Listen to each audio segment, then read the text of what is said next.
तो योग येत आहे येत्या 25 तारखेला। अंगारकी चतुर्थी म्हणजे काय? आज गणपती बाप्पा विषयी बोलण्याचं कारण आपल्या शरीरामध्ये 7 चक्र आहेत तसे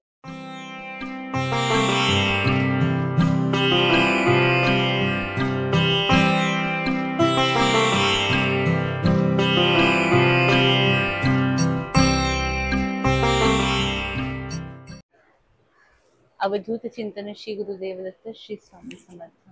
कसे आहात तुम्ही? आपण आनंदात आहोत कारण आपल्याकडे काय आहे?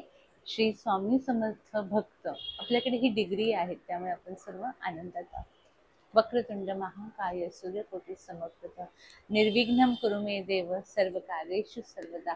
ओम गम गणपतये नमः हा गणपती बाप्पाचा जप आहे। आपण थोडीशी याच्यात चूक काय करतो, ओम गणपतये नमः, तो तसा नाही आहे। ओम गम गणपतये नमः।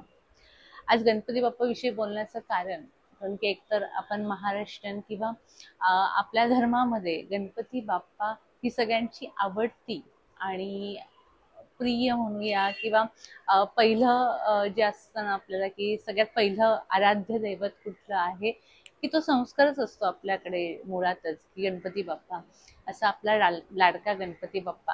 आणखीन भाद्रपद महिन्यात तर तो 11 दिवसासाठी आपल्याकडे मुक्कामाला येणारच आहे। पण येत्या मंगळवारी अंगारकी चतुर्थी आहे। अंगारकी चतुर्थी म्हणजे काय? प्रत्येक महिन्यात म्हणजे 2 चतुर्थी येतात, एक कृष्ण पक्षामध्ये येते, एक शुक्ल पक्षामध्ये येते। जर जी कृष्ण पक्षामध्ये येते त्याला विनायकी चतुर्थी म्हणतात आणि जी शुक्ल पक्षामध्ये म्हणजे पौर्णिमा झाल्यानंतर जी येते त्याला संकष्ट चतुर्थी म्हणतात। यातही जी मंगळवारी येते त्या गणपती बाप्पाचा दिवस सगळ्यांनाच माहिती आहे की हा मंगळवार आहे आणि त्या दिवशी चतुर्थी आली तर त्याला अंगारक योग असं म्हणतात किंवा आपल्या साध्या बोली भाषेत अंगारकी आहे असं म्हटलं जातं। तर ह्या वर्षभराच्या चतुर्थीमध्ये साधारणतः वर्षातनं कधीतरी एकदाच किंवा दोनदाच हा चतुर्थीचा मंगळवारी संकष्ट चतुर्थीचा योग येतो आणि तो योग येत आहे येत्या 25 तारखेला मंगळवारी। एक तर खूप शुभ सूचन असं आहे याच्या मागचं। शाळा चालू झाली आणि ही गणपती बाप्पा कसली दैवत आहे ना, ही ज्ञानाची दैवत आहे। तू सुख करता तू दुःख हरता, म्हणजे सुख देणारा हा गणपती बाप्पा आहे आणि दुःख हरण करणारा म्हणजे काही काही दैवता असतं की लक्ष्मी माता जी आहे ती लक्ष्मी देणारी आहे आणि जी दारिद्र्य देणारी आहे ती अलक्ष्मी माता आहे, म्हणजे 2 दैवत आहे। पण गणपती बाप्पा अनेक त्याची कार्य आहेत की तो सुख करता पण आहे आणि दुःख हरता पण आहे।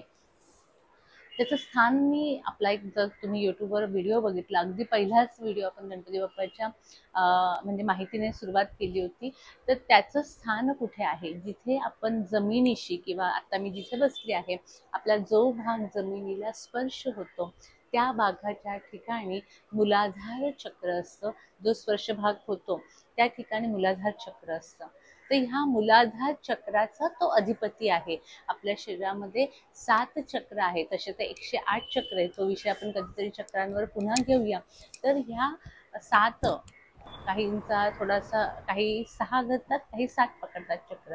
तर ह्या चक्रांमधलं मुख्य मूलाधार म्हणजे जे मूळ आहे, मुळाचा आधार जो आपल्या चक्रांचा पहिलं चक्र आहे ते मूलाधार चक्र आहे। त्याचा रंग लाल आहे आणि त्याचा अधिपती कोण आहे तर गणपती बाप्पा आहे। तर मला माझी आध्यात्मिक आणि सगळ्याच प्रकारची प्रगती करून घ्यायची असेल, आर्थिक प्रगती, शिक्षणामध्ये प्रगती, तर ह्या गणपती बाप्पाचं अधिष्ठान, त्याची साधना, त्याची कृपा माझ्यावर असणं खूप महत्त्वाचं आहे। तर ही कृपा कशी होईल आणि ह्या अंगारकी चतुर्थीचा महत्त्व, संकष्ट चतुर्थीचं महत्त्व काय आहे मी ते तुम्हाला सांगते। एक सत्वजित नावाचा राजा होता, त्याने खूप साधना केली होती आणि त्याने एक दिव्य रत्न प्राप्त केलं होतं। ते दिव्य रत्न असं होतं की त्याला रोज खूप सारं सोनं द्यायचं आणि तो राजा त्या सोन्याचा उपयोग करून खूप अन्नदान करायचा, पंक्तीच्या पंक्ती जेवायला घालायचा। अन्नदानाला, दानालाच मुळात आपल्या धर्मामध्ये खूप जास्त महत्त्व आहे आणि त्यात मुख्यत्व करून एखाद्याची भूक भागवणं ह्या अन्नदानाला खूप महत्त्व आहे। तर तो पंक्तीच्या पंक्तीच जेवायला घालायचा। कृष्ण एकदा हे बघतात आणि कृष्ण त्या सत्वजित राजाला म्हणतात की तुझ्याकडचा हा दिव्य मणी तू मला देतोस का? तर तो राजा त्याला नकार देतो. श्रीकृष्ण ते मान्य करतात आणि निघून जातात.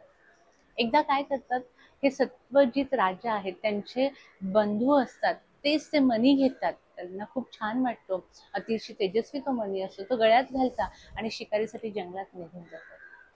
ते शिकार करत असताना तो जो सिंहाची शिकार करत असतात, त्या सिंहाला तो दिव्यमणी दिसतो. तो सिंह ह्या राजा सत्वजित राजा आहे त्यांच्या बंधूवर हमला करतात आणि प्राणघातक आघात करून त्यांचा प्राण घालतात आणि त्यांच्या गळ्यामध्ये तो जो दिव्य मणी असतो तो तोंडात घेऊन जातात. ते घेऊन चाललेले असताना जांबवत, जे रामायणातले जांबवत आहे, ते हजारो वर्ष जगले आणि ते हे दृश्य बघतात की एका सिंहाच्या गळ्यामध्ये एक असा तेजस्वी मणी आहे आणि त्यांना एक कन्या असते. ते विचार करतात की हा तेजस्वी मणी मी माझ्या कन्येच्या गळ्यात घातला तर तिला किती शोभून दिसेल. अतिशय सुंदर त्यांची कन्या असते आणि म्हणून ते सिंहाची शिकार करतात आणि तो मणी घेऊन जातात आणि आपल्या कन्येच्या गळ्यात घालतात. इकडे तो मणी महालात दिसेनासे होतो आणि सत्वजित राजाला लक्षात येतं की कृष्णाने हा मागितला होता, आपण कृष्णांना नाही म्हटलं होतं, याचा अर्थ हा मणी कृष्ण घेऊन गेलेत. म्हणून ते सगळीकडे असं म्हणजे सांगतात की कृष्णाने माझा हा जो दिव्य मणी आहे ते घेऊन गेले आहेत. ही बातमी कृष्णाच्या कानावर येते आणि आपल्यावर चोरीचा आळ झालेला आहे आणि मग तो आपण शोधून द्यावा म्हणून श्रीकृष्ण निघतात प्रवासाला आणि हा मणी शोधण्याचा प्रयत्न करतात.